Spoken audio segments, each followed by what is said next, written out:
We're here today with Alexis Kahn from French Culinary Institute in L'École, and she's going to talk to us today about how to properly taste a glass of wine. All right, so here we go. So ideally you want to have great lighting and you want to have a clean glass. And this is a good amount, probably about 2 to 3 ounces of wine. So the first thing you want to figure out is what color is the wine. So a good way to go is to hold the wine against a white background just to make sure you're getting the right color from your glass. So in terms of white wines and in terms of red wines, there's usually a color spectrum to choose from. So younger whites tend to be pale, straw, and then they get into the gold family. And for red wines, it's sort of the opposite. They have a lot of color when they're young, and then they sort of lose color as they age. In both cases, it's from oxidation. So it's like when you leave an apple out on the counter, it turns brown. So white wines as they age take on color, and red wines lose. So you hold your wine against a white background, you make a judgment. I would say the Orvieto that I have in my glass right now is sort of a pale gold. So then the next step you want to do is swirl the wine. So this is not something to be snotty. There's a real reason to swirl the wine in your glass. You're doing a couple things. You're increasing the surface area of your wine in the glass, and you're also releasing some esters that have been trapped in liquid form. So you swirl your wine, you stick your nose right in there. So this is not a time to be shy, get your nose right in the glass. So I often get questions about legs on wine, and people think that legs indicate quality. Well, that's not always the case. What the legs can tell you is a little bit about the viscosity of the wine. So thicker or more pronounced legs often mean a more viscous wine, and it can also give you some clues about the wine's alcohol.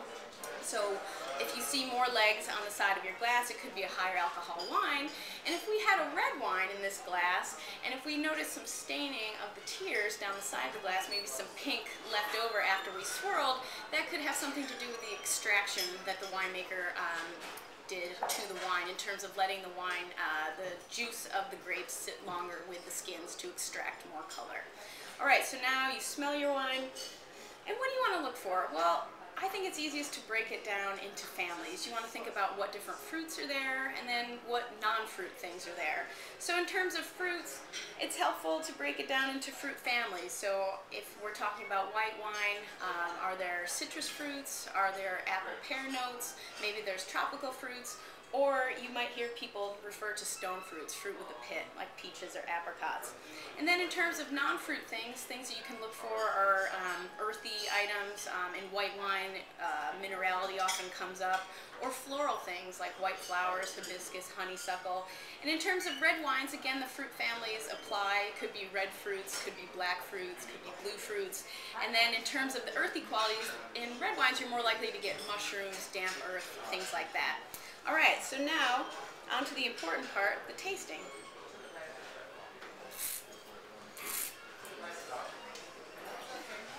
So you want to get a decent amount of wine in your mouth. I think of mouthwash as being a good example because you want to get the wine in there, you want to make sure it touches all parts of your mouth, and you want to warm it up a little bit. So if your wine is really cold, you're not going to get all the aromas and the flavors out of it.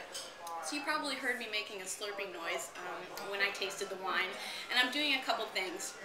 I'm aerating the wine, I'm making sure that it touches all parts of my mouth, and I'm also tricking my body a little bit. By keeping my mouth open, I'm also keeping my airway open to get some of those retro-nasal aromas up the back of my throat. So I like to taste the wine twice. Especially if it's your first wine of the day, that can be helpful. Also if you've had coffee or any chewing gum, you might not be getting all the right flavors and aromas from your wine.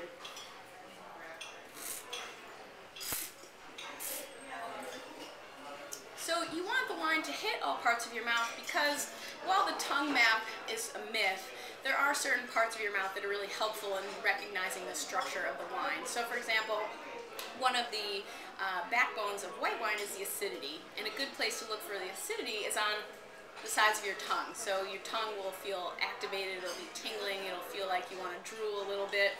And a good place to look for sweetness is right on the tip of your tongue. If we were talking about red wines, we'd be focusing on the tannins. So you would look for tannins on the inside of your cheeks. And if the wine had high tannins, you'd have a drying sensation in your mouth, as if you oversteeped your tea and then didn't add any milk or sugar. Sort of like as if someone put cotton balls in there and it was like a very chewy sensation afterwards. So things like acidity, sweetness, tannins, those are all objective things, just like when we were talking about the color of the wine.